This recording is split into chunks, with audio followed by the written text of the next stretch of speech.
અંકલેશ્વરમાં પુનઃ national highway સજ્જડ જામ સર્જાયો હતો. સુરત તરફ જતા ટ્રેક ઉપર 5 કિલોમીટર કરતા લાંબી વાહનની કતાર જોવા મળી હતી.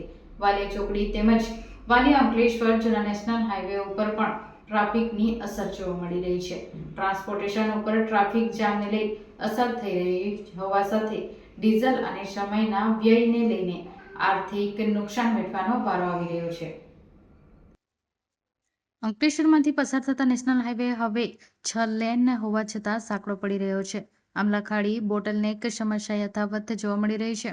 આ વચ્ચે 65,000 વાહનો અંદાજિત ક્ષમતા સાથે બનેલા માર્ગ ઉપર રોજના 1.50 લાખ કરતાં વધુ હવે વાહનો પસાર થઈ રહ્યા છે. ટ્રાફિક ભારણ વધવા સાથે હવે 6 માર્ગીય રસ્તાઓ પણ સાંકડા પડી રહ્યા છે.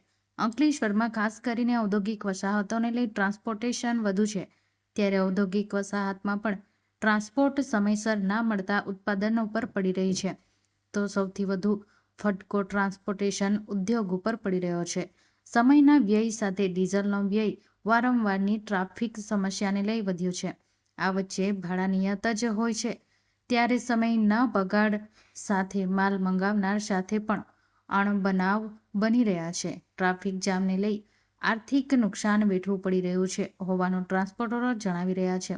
ગુરુવારના રોજ પુનઃ સર્જાયેલા સુરત જતા માર્ગ ઉપર ટ્રાફિક જામને 5 કિલોમીટર કરતાં વધુ લાંબી વાહનોની કતાર જોવા મળી રહી હતી.